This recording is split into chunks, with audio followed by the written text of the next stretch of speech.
새벽 3시입니다. 강원도 춘천의 낡은 2층 집 이순영님은 또 눈을 뜹니다. 올해 68, 30년 넘게 초등학교 앞에서 문구점을 지켜온 분입니다. 창밖은 아직 캄캄한데 목이 먼저 깨어납니다. 마른 기침이 컥컥하고 올라옵니다. 물 한 모금을 넘겨도 목 안쪽이 까슬까슬합니다. 이불을 끌어안고 다시 눈을 감아보지만 잠은 이미 저만치 달아났습니다. 시계 초침 소리만 방 안을 가득 채웁니다. 아침이 오면 더 힘듭니다. 몸을 일으키는데 한참이 걸립니다. 다리가 천근만근입니다. 밥을 차려 먹어도 오전 10시가 되기 전에 눈꺼풀이 내려앉습니다. 가게 계산대에 앉아 꾸벅꾸벅 조는 자신을 보고 단골 학부모가 걱정스럽게 묻습니다. 사장님, 어디 편찮으세요? 얼굴이 반쪽이 되셨어요. 순영님은 웃으며 손을 젓지만 속으로는 덜컥 겁이 납니다. 이러다 큰 병이 오는 건 아닐까 하고요. 밤에는 기침, 낮에는 피로, 이 두 가지가 몇 달째 순영님을 갉아먹었습니다. 병원에 가서 엑스레이도 찍었습니다. 폐에는 아무 문제가 없다고 했습니다. 피 검사도 정상이라고 그랬습니다. 의사 선생님은 신경성인 것 같다고 푹 쉬라고만 하셨습니다. 하지만 쉬고 싶어도 잠이 안 오는데 어떻게 쉬겠습니까? 약국에서 기침약을 사다 먹으면은 그때만 잠깐 가라앉고 이틀이면은 도로 마찬가지였습니다. 여러분 혹시 순영님의 이야기가 남의 일 같지 않으신가요? 밤마다 마른 기침으로 잠을 설치고 낮에는 온몸이 물먹은 솜처럼 무거운 그 느낌, 검사를 해도 큰 병은 안 나오는데 그렇다고 개운한 날은 하루도 없는 그 상태. 오늘은 바로 이 이야기를 처음부터 끝까지 풀어보려 합니다. 순영님이 어떻게 다시 아침에 개운하게 눈을 뜨게 되었는지 그 과정을 하나하나 따라가 보겠습니다. 먼저 순영님의 하루를 조금 더 자세히 들여다보겠습니다. 순영님은 아침을 거의 굶다시피 합니다. 입맛이 없어서 커피 한 잔으로 때웁니다. 점심은 라면이나 찬밥에 김치입니다. 저녁이 되어서야 제대로 한 끼를 먹는데 그마저도 늦은 시간에 급하게 먹습니다. 자기 전에는 속이 더부룩합니다. 배에 가스가 찬 것처럼 빵빵합니다. 눕기만 하면 명치가 답답하고 그 답답함 때문에 또 잠이 안 옵니다. 자, 여기서 우리가 놓치기 쉬운 신호들을 하나씩 짚어보겠습니다. 첫째, 마른 기침입니다. 가래가 끓는 기침이 아니라 모관이 건조해서 나는 기침입니다. 둘째, 잠들기가 어렵고 자주 깬다는 것입니다. 셋째, 낮 동안의 극심한 피로입니다. 넷째, 저녁마다 반복되는 복부 팽만입니다. 이 네 가지가 따로 노는 것처럼 보이지만은 사실은 한 줄로 이어져 있습니다. 우리 몸이 보내는 하나의 큰 신호였던 것입니다. 목이 건조하면 왜 밤에 기침이 심해질까요? 낮에는 침이 계속 나와서 목을 적셔줍니다. 그런데 잠이 들면 침 분비가 뚝 떨어집니다. 그래서 목 안쪽 점막이 마릅니다. 마른 점막은 아주 작은 자극에도 예민하게 반응합니다. 방한 공기가 조금만 건조해도 찬 공기가 목을 스치기만 해도 기침 반사가 일어납니다. 순영님이 유독 새벽 3시, 4시에 기침으로 깬 이유가 바로 여기에 있었습니다. 그럼 잠은 왜 안 왔을까요? 여기서 조금 더 깊이 들어가 보겠습니다. 우리가 밤에 편안히 잠드는 데는 멜라토닌이라는 물질이 필요합니다. 잠을 부르는 호르몬입니다. 그런데 이 멜라토닌은 그냥 뚝딱 만들어지지 않습니다. 낮 동안 우리 몸이 세로토닌이라는 물질을 충분히 만들어 두어야 밤이 되었을 때 그것이 멜라토닌으로 바뀝니다.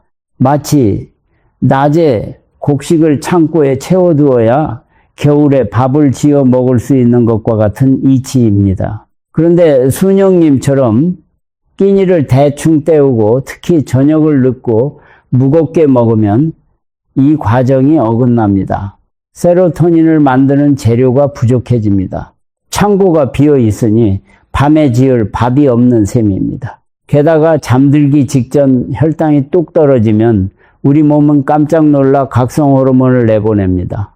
심장이 두근거리고 정신이 또렷해집니다. 자야 할 시간에 오히려 눈이 말똥말똥해지는 것입니다. 순영님의 새벽이 늘 그랬습니다. 낮 동안의 피로도 같은 뿌리에서 나왔습니다. 밤에 제대로 못 자니 몸이 회복할 시간이 없습니다. 게다가 아침을 걸으니 오전 내내 몸에 연료가 부족합니다. 자동차로 치면 기름이 바닥난 채로 언덕을 오르는 셈입니다. 그러니 오전 10시만 되어도 방전이 되어 꾸벅꾸벅 조는 것입니다. 순영님은 자신이 게을러진 줄 알았습니다. 하지만 게으른 게 아니었습니다. 몸이 연료를 달라고 아우성치고 있었던 것입니다. 그러던 어느 날이었습니다. 오래 알고 지낸 이웃 할머니가 문구점에 놀러 오셨습니다. 순영님의 지친 얼굴을 보시더니 조용히 한 가지를 권하셨습니다. 자기 전에 미지근한 물에 이것을 한 스푼 타서 마셔보라고요. 그리고 목이 칼칼할 때도 이것을 조금 머금어 보라고요. 순영님은 반신반의했습니다. 그렇게 흔하고 단순한 것이 무슨 도움이 되겠나 싶었습니다. 그것은 바로 우리 집 찬장에 흔히 있는 꿀 한 병이었습니다. 순영님은 그날 밤 반신반의하며 미지근한 물 한 컵에 꿀을 한 스푼 풀었습니다. 뜨겁지 않게 손등에 대었을 때 따뜻한 정도의 물이었습니다. 천천히 마시고 자리에 누웠습니다.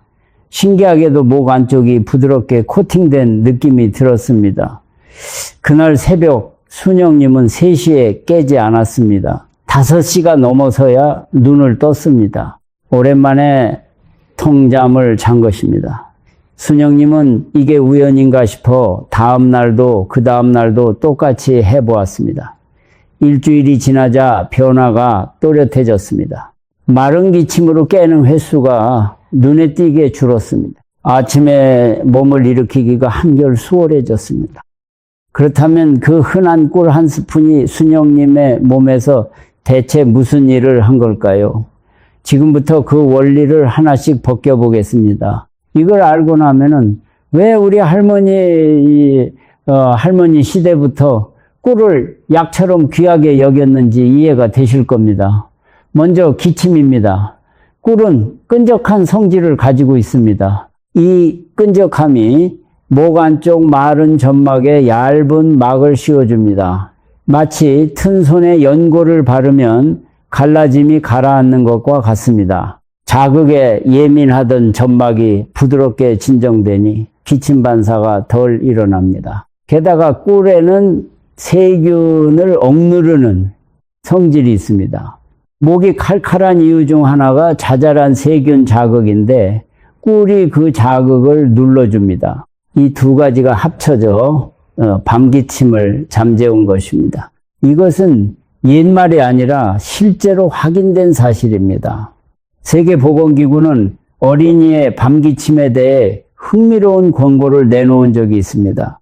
돌이 지난 아이의 밤기침에는 꿀이 도움이 될 수 있다는 내용이었습니다. 여러 나라에서 진행된 연구 6건 이상을 모아 분석한 결과였습니다. 꿀을 먹은 아이들이 아무것도 먹지 않은 아이들보다 밤기침이 눈에 띄게 줄었습니다. 심지어 흔히 쓰는 기침 시럽과 견주어도 뒤지지 않았습니다. 기침으로 잠 못 드는 밤에 꿀 한 스푼이 시럽 못지않은 위로가 되어준다는 이야기입니다. 어른이라고 다를 리 없습니다. 순영님의 목이 바로 그 증거였습니다. 다음은 잠입니다. 앞에서 우리는 잠을 부르는 멜라토닌이 세로토닌에서 만들어진다고 했습니다.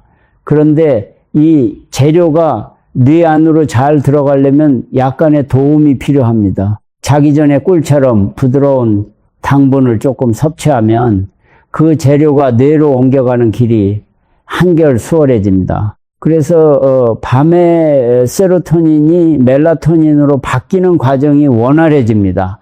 잠이 스르르 오는 것입니다. 순영님이 통잠을 자게 된 두 번째 이유가 여기에 있습니다. 또 한 가지 중요한 것이 있습니다. 앞서 말씀드린 잠들기 직전 혈당이 뚝 떨어져 몸이 깜짝 놀라는 문제입니다. 자기 전 꿀 한 스푼은 이 급격한 하락을 부드럽게 막아줍니다. 밤새 혈당이 완만하게 유지되니 몸이 각성 호르몬을 내보내며 놀라는 일이 줄어듭니다. 새벽에 심장이 두근거리며 깨는 일이 사라지는 것입니다. 다만 여기서 딱 한 스푼이라는 양이 중요합니다. 이 부분은 뒤에서 다시 강조해 드리겠습니다. 세 번째는 피로입니다. 꿀 한 스푼에는 탄수화물이 대략 17g 정도 들어 있습니다. 이 탄수화물은 우리 몸에 아주 빠르게 쓸 수 있는 형태입니다. 꿀 속의 당은 포도당과 과당으로 이루어져 있어서 소화 과정을 오래 거치지 않고 곧바로 에너지로 바뀝니다. 그래서 기운이 뚝 떨어졌을 때 꿀 한 스푼은 순식간에 몸에 불을 지펴줍니다. 순영님이 오후에 꾸벅거리던 그 시간에 꿀물을 조금 마시자 눈앞이 맑아지는 느낌이 들었다고 합니다. 이 빠른 에너지는 특히 몸을 움직이는 분들께 요긴합니다. 경기도 이천에서 텃밭 농사를 지으시는 73살 박두식 님이 계십니다. 이분은 아침 일찍 밭에 나가면 금세 힘이 빠져 허리를 펴지 못하곤 했습니다. 밭을 나가기 전 미지근한 물에 꿀 한 스푼을 타서 드셨더니 오전 내내 기운이 이어졌다고 하셨습니다. 사탕이나 초콜릿과 달리 꿀은 속을 부대끼게 하지 않으면서 힘을 준다고 박두식님은 좋아하셨습니다. 이제 네 번째, 순영님을 밤마다 괴롭히던 복부 팽만입니다. 저녁을 급하게 먹고 나면 뱃속에서 음식이 제대로 소화되지 못하고 가스를 만듭니다. 그 가스가 배를 빵빵하게 부풀립니다. 꿀은 이 과정에도 조용히 손을 씁니다. 꿀에는 장 속 좋은 균이 좋아하는 성분이 들어 있습니다. 좋은 균이 힘을 얻으면 가스를 잔뜩 만드는 나쁜 균의 기세가 눌립니다. 장 속 균형이 잡히면서 더부룩함이 가라앉는 것입니다.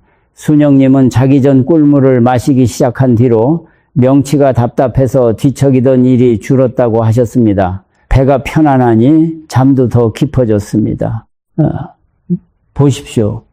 기침, 잠, 피로, 더부룩함, 순영님을 괴롭히던 네 가지가 사실은 한 뿌리에서 나왔고 꿀 한 스푼이 그 뿌리를 여러 갈래에서 어루만진 것입니다. 하나의 흔한 재료가 이렇게 여러 방향으로 몸을 돕는 경우는 흔치 않습니다. 그래서 옛사람들이 꿀을 그토록 귀하게 여긴 것입니다.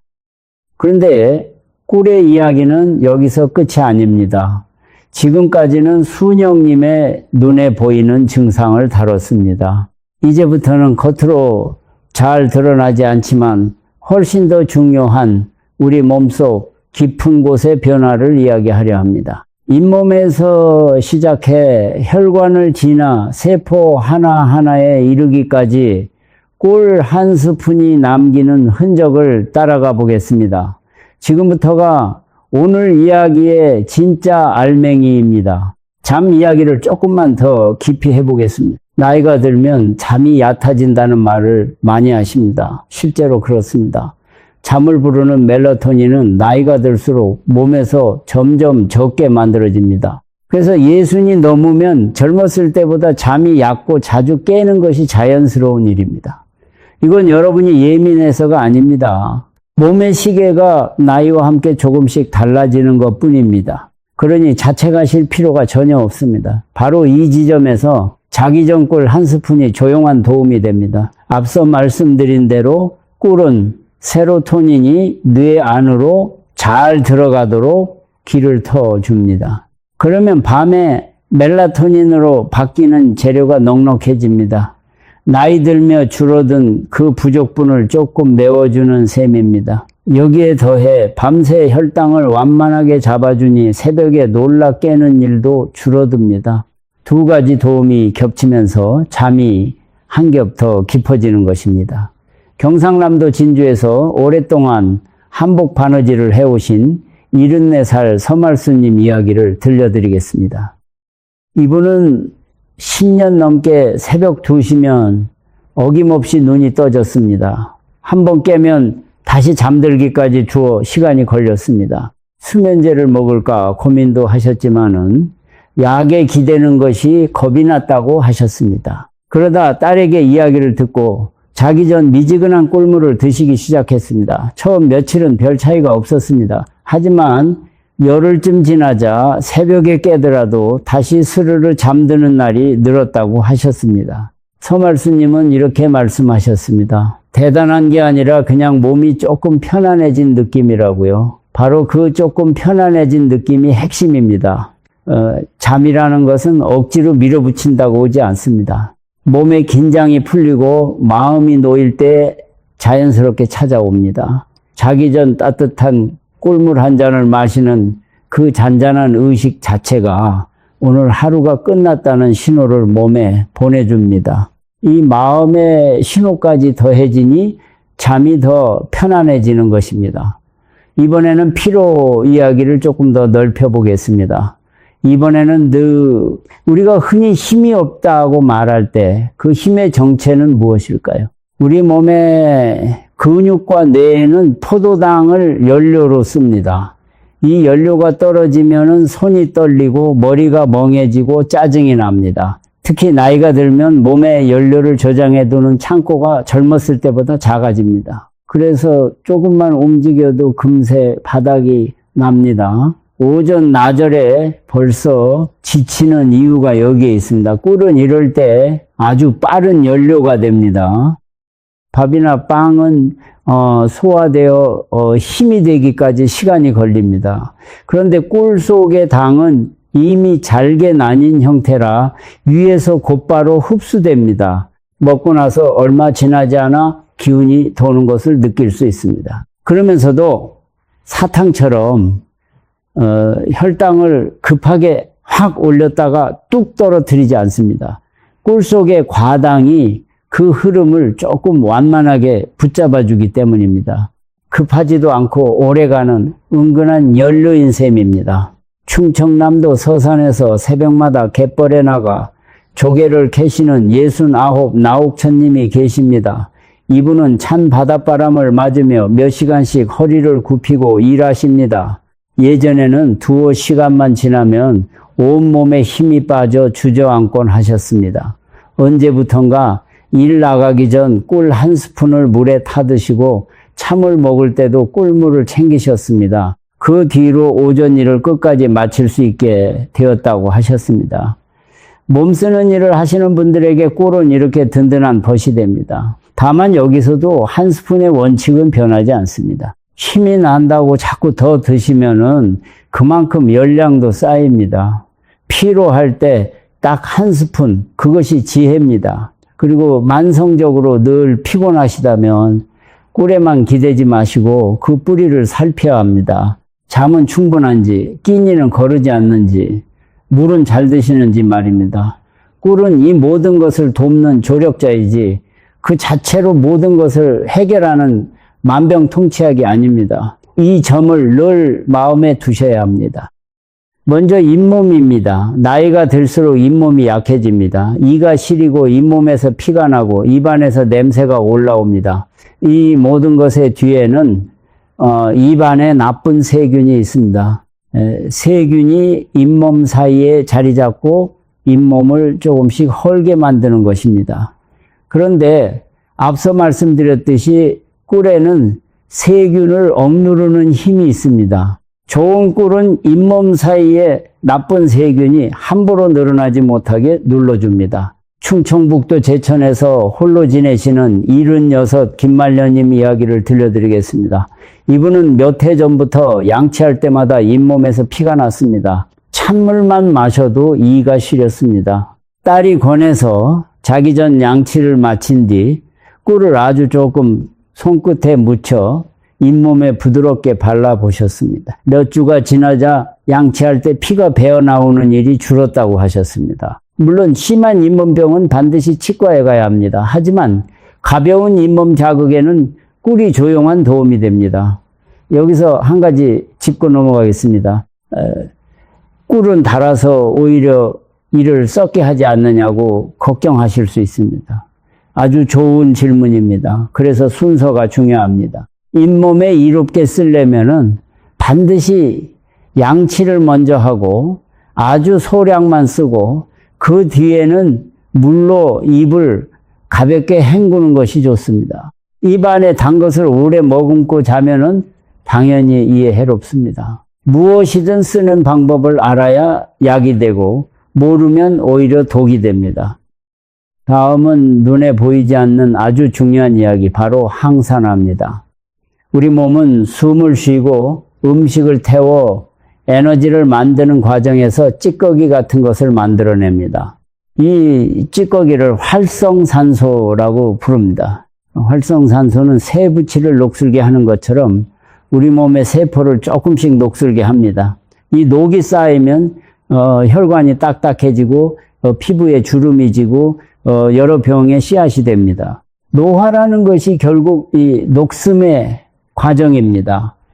꿀, 특히 색이 진한 꿀에는 플라보노이드라는 성분이 들어 있습니다. 이 플라보노이드가 바로 녹을 막는 방청제 역할을 합니다. 활성산소라는 녹을 붙잡아 없애주는 것입니다. 색이 옅고 맑은 꿀보다 밤꿀처럼 색이 짙은 꿀에 이 성분이 더 많습니다. 농촌진흥청이 국내 꿀을 분석한 자료를 보면 밤꿀의 항산화 성분이 맑은 아카시아 꿀보다 대략 4배 많았습니다. 예, 같은 한 스푼이라도 이 색이 짙을수록 방청제를 더 많이 담고 있는 셈입니다. 그래서 같은 꿀이라도 짙은 색 꿀이 항산화 면에서는 한 수 위입니다. 매일 한 스푼씩 이 방청제를 몸에 조금씩 채워 넣는다고 생각하시면 됩니다. 이 항산화의 힘은 혈관으로 이어집니다. 우리 혈관을 집안의 수도관이라고 생각해 보십시오. 나쁜 콜레스테롤이 많으면 수도관 안쪽에 기름때가 눌어붙습니다.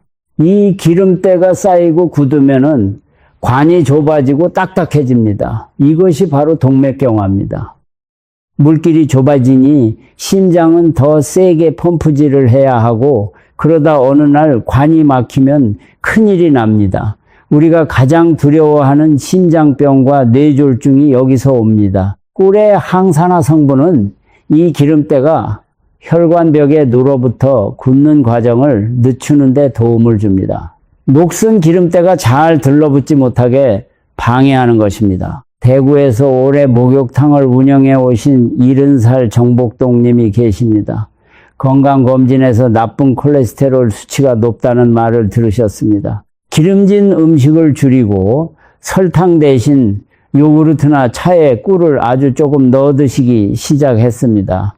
물론 꿀 하나 덕분이라고 할 수는 없습니다. 하지만 단 것을 정제 설탕에서 꿀로 바꾼 작은 변화가 몸 전체의 방향을 조금 틀어준 것입니다. 여기서 오해하지 마셔야 할 점이 있습니다. 꿀도 결국 당입니다. 설탕보다 낫다는 것이지 무제한으로 먹어도 된다는 뜻이 절대 아닙니다. 설탕을 꿀로 바꾸는 것의 핵심은 같은 단맛을 내되 조금 더 적은 양으로 더 많은 이로운 성분을 함께 얻는 데 있습니다. 그러니 오늘 이야기의 열쇠말은 언제나 단 한 스푼입니다. 이 점을 마음에 꼭 새겨두십시오. 이제 많은 분들이 가장 궁금해하실 이야기, 바로 체중입니다. 아침 공복에 따뜻한 물에 꿀을 타서 마시면 살이 빠진다는 말을 들어보셨을 겁니다. 여기에는 절반의 진실이 있습니다. 꿀 자체가 지방을 태우는 마법의 약은 아닙니다. 하지만 원리를 알면 왜 도움이 되는지 이해가 됩니다. 아침 공복에 따뜻한 물 한 잔은 밤새 말라있던 몸을 깨우고 잠들어 있던 소화와 순환의 흐름을 부드럽게 돌립니다. 여기에 꿀 한 스푼을 더하면은 아주 적은 열량으로 은은한 단맛과 포만감을 줍니다. 그러면은 아침부터 폭식하거나 단빵을 찾는 충동이 줄어듭니다. 즉 꿀이 살을 빼는 것이 아니라 하루에 식욕을 차분하게 잡아주어 과식을 막아주는 것입니다. 전라북도 익산에서 미용실을 하시는 62살 한정혜님은 아침마다 이 따뜻한 꿀물 한 잔으로 하루를 엽니다. 배가 든든하니 오전에 군것질을 안 하게 되었고 석 달 사이 허리띠 구멍 하나가 줄었다고 웃으셨습니다. 여기서 여러분과 잠깐 정리를 하고 넘어가겠습니다. 지금까지 우리는 꿀 한 스푼이 몸에 남기는 여러 흔적을 따라왔습니다. 밤기침을 잠재우고 잠을 부르고 지친 몸에 빠른 기운을 줍니다. 더부룩한 배를 편안하게 하고 잇몸을 지킵니다. 세포의 녹슴을 막고 혈관의 기름때를 늦추고 아침 식욕을 차분히 잡아줍니다. 이 모든 것이 찬장 속 흔한 꿀 한 병에서 나옵니다. 그런데 여기에는 아주 큰 전제가 하나 숨어 있습니다. 바로 그 꿀이 진짜여야 한다는 것입니다. 이번에는 환절기마다 우리를 괴롭히는 감기와 기침 이야기를 자세히 해보겠습니다. 나이가 들수록 감기가 한번 걸리면 오래 갑니다. 젊을 때는 며칠이면 떨어지던 것이 이제는 몇 주씩 목에 걸려 기침이 이어집니다. 특히 목감기가 그렇습니다. 목이 붓고 칼칼하고 밤이면 마른 기침이 심해집니다. 앞서 만난 순영님의 새벽 기침도 이런 목의 건조함과 자극에서 비롯된 것이었습니다. 이럴 때 우리 조상들이 오래전부터 써온 지혜가 바로 배숙입니다. 배숙은 뱃속을 파내고 그 안에 여러 재료를 넣어 푹 쪄낸 음식입니다. 배 자체가 목을 촉촉하게 적셔주고 열을 내려줍니다. 여기에 도라지를 넣습니다. 도라지는 목의 가래를 삭이고 부은 기운을 가라앉히는데 오래 쓰여온 뿌리입니다.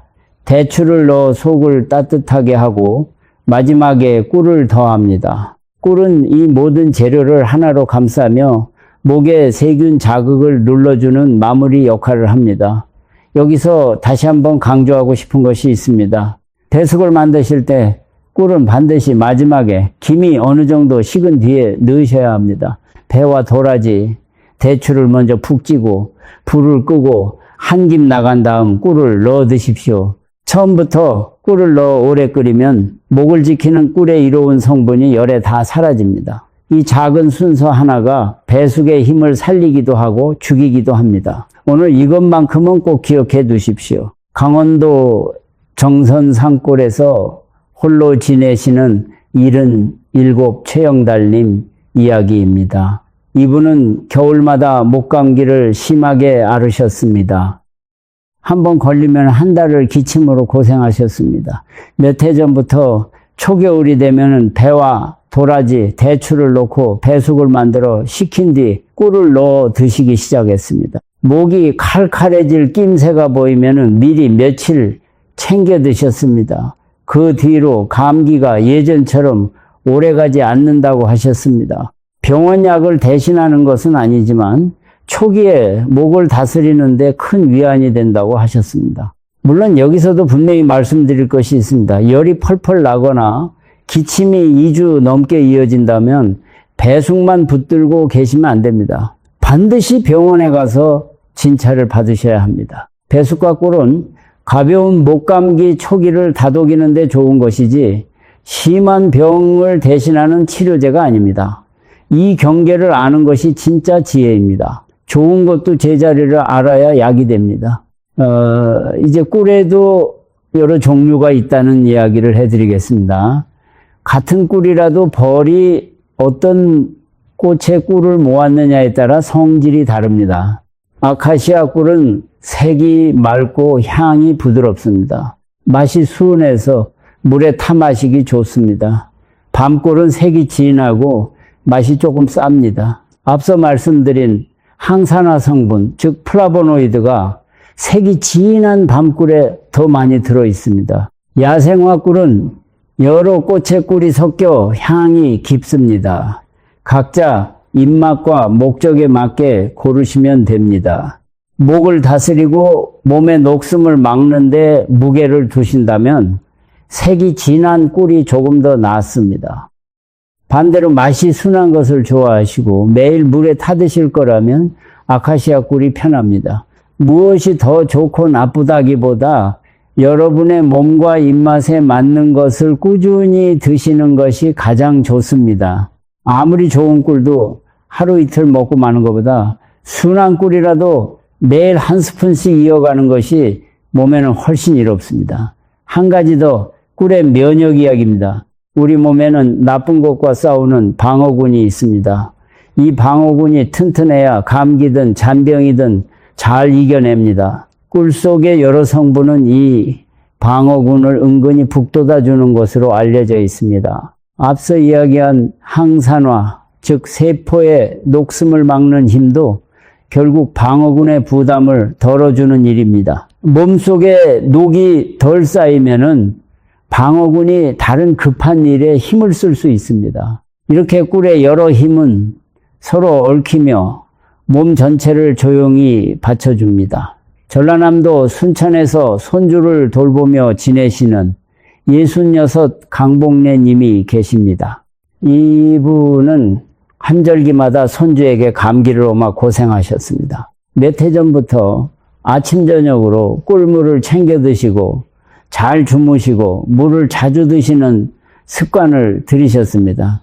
그 뒤로 예전만큼 자주 알아눕지 않게 되었다고 하셨습니다. 강복래님은 꿀 하나 덕이라고는 생각하지 않으신다고 했습니다. 다만 몸을 아끼는 여러 작은 습관 가운데 꿀 한 스푼이 늘 함께였다고 말씀하셨습니다. 바로 그 태도가 정답에 가깝습니다.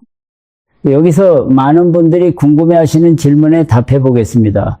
그냥 설탕이나 얼엿을 먹는 것과 꿀을 먹는 것이 정말 그렇게 다르냐는 물음입니다. 겉으로 보면 둘 다 달고 둘 다 당입니다. 하지만 속을 들여다보면 큰 차이가 있습니다. 하얀 설탕은 오로지 단맛만 남기고 다른 것은 다 걷어낸 물질입니다. 몸에 들어가면 단순히 당으로만 작용합니다. 반면 꿀은 당과 함께 항산화 성분, 세균을 억누르는 성분, 아주 미량이지만 여러 무기질까지 통째로 담고 있습니다. 쉽게 비유하자면 이렇습니다. 하얀 설탕이 알맹이만 뽑아낸 흰쌀밥이라면 꿀은 껍질과 배아까지 살아있는 잡곡밥에 가깝습니다. 같은 단맛을 내더라도 함께 딸려오는 것이 다릅니다. 그래서 커피나 차에 설탕을 넣던 습관을 꿀 아주 조금으로 바꾸는 것만으로도 몸이 얻는 것이 달라집니다. 물론 다시 강조하지만은 꿀도 당입니다. 바꾼다고 해서 양까지 늘리면 아무 의미가 없습니다. 같은 단맛을 더 적은 양으로 더 이롭게 얻는 것이 요령입니다. 사실 꿀은 우리 민족이 아주 오래전부터 약처럼 귀하게 여겨온 것입니다. 옛 어른들은 귀한 손님이 오거나 몸이 약한 사람이 있으면 꿀물을 내어주셨습니다. 아이가 목이 아프면 물을 파서 꿀을 재어 그 물을 먹였습니다. 기력이 없을 때는 꿀에 인삼이나 대추를 재어두고 조금씩 드셨습니다. 이 모든 것이 과학이라는 말이 생기기 훨씬 전부터 경험으로 쌓인 지혜였습니다. 오늘 우리가 이야기한 원리들이 사실은 할머니의 할머니가 이미 몸으로 알고 계시던 것입니다. 경상북도 안동에서 종갓집 살림을 오래 지켜오신 78권 스님님이 계십니다. 이분의 친정 어머니는 늘 부엌 실ong에 꿀단지를 두셨습니다. 이 집안에 누가 기침을 하면 묵꿀물을, 기운이 없으면 대추꿀차를 내어 주셨습니다. 권스님님은 그 모습을 보고 자라 지금도 그 습관을 그대로 이어가십니다.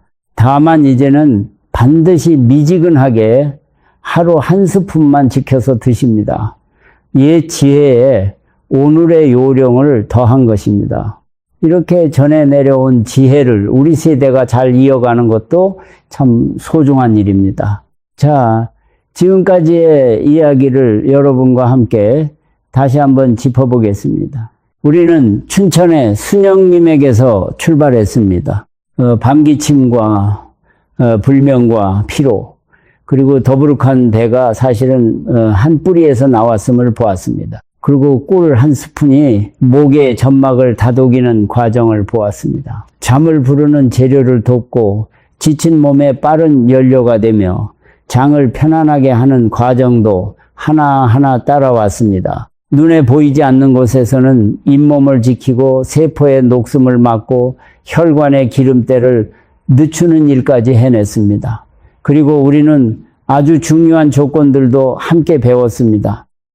그 꿀이 진짜여야 한다는 것, 뜨거운 물에는 절대 타면 안 된다는 것, 그리고 무엇보다 하루 딱 한 스푼이어야 한다는 것입니다. 이 조건들을 빼놓으면 아무리 좋은 이야기도 소용이 없습니다. 좋은 재료와 올바른 방법이 만나야 비로소 몸에 이로운 습관이 완성됩니다. 이제 마지막으로 이것을 여러분의 하루에 어떻게 자연스럽게 들여올지 정리해 드리겠습니다. 꿀을 꼭 물에만 타서 드셔야 하는 것은 아닙니다. 일상에서 조금 더 다양하게 즐기는 방법을 알려드리겠습니다. 아침에 플레인 요구르트가 밍밍하다 싶으면 설탕 대신 꿀을 아주 조금 둘러 드셔 보십시오. 은은한 단맛이 돌면서 장에도 이롭습니다. 견과류 몇 알에 꿀을 살짝 묻혀 드시면 오후에 든든한 간식이 됩니다. 물을 얇게 썰어 꿀에 재워두었다가 목이 칼칼할 때 그 물을 한 숟가락씩 드셔도 좋습니다. 이 모두가 옛 어른들이 쓰시던 방법입니다. 다만 어떤 방법으로 드시든 원칙은 하나입니다. 뜨겁지 않게 하루 한 스푼 안에서입니다. 요구르트에 넣든 견과류에 묻히든 그날 드신 꿀을 다 합쳐 한 스푼을 넘기지 않도록 마음속으로 헤아리십시오. 여러 군데 나눠 드시다 보면 자기도 모르게 양이 늘기 쉽습니다. 그래서 저는 아예 아침에 쓸 한 스푼, 저녁에 쓸 반 스푼 이렇게 미리 정해 두시길 권합니다. 정해진 양이 있으면 습관이 흔들리지 않습니다. 인천 강화도에서 작은 찻집을 하시는 64살 문경자님 이야기로 마무리 예를 들겠습니다. 이분은 손님에게 늘 설탕을 듬뿍 넣은 차를 내던 분이었습니다. 그러다 본인 건강검진에서 혈당이 조금 높다는 말을 들으셨습니다. 그날부터 집에서 드시는 차만큼은 설탕을 빼고 차가 알맞게 식은 뒤 꿀을 아주 조금만 넣기 시작하셨습니다. 반년쯤 지나 다시 검사를 받으니 수치가 조금 나아졌습니다. 대단한 결심이 아니라 매일 마시는 차 한 잔을 바꾼 작은 습관이 만든 변화였습니다. 여기에 한 가지 습관을 더 곁들이면 좋습니다. 바로 물을 잘 챙겨 드시는 것입니다. 우리 나이가 되면 목마름을 잘 느끼지 못해 물을 적게 드시게 됩니다. 몸이 마르면 목의 점막도 마르고 그러면 밤기침도 더 잘 납니다. 아침 저녁 꿀물 한 잔에 더해 낮 동안에도 맹물을 자주 조금씩 나눠 드십시오. 꿀물이 잠과 목을 돕는다면 넉넉한 물은 그 바탕을 만들어줍니다. 우리 몸은 이렇게 작은 것들이 서로 손을 잡을 때 비로소 편안해집니다. 문경자님은 이렇게 말씀하셨습니다. 무언가를 크게 끊으려 하면 오래 못 가더라. 그런데 설탕을 꿀 반 스푼으로 바꾼 건 힘들이지 않고 계속하게 되더라 하고요. 바로 이것이 오늘 제가 여러분께 가장 드리고 싶은 말입니다.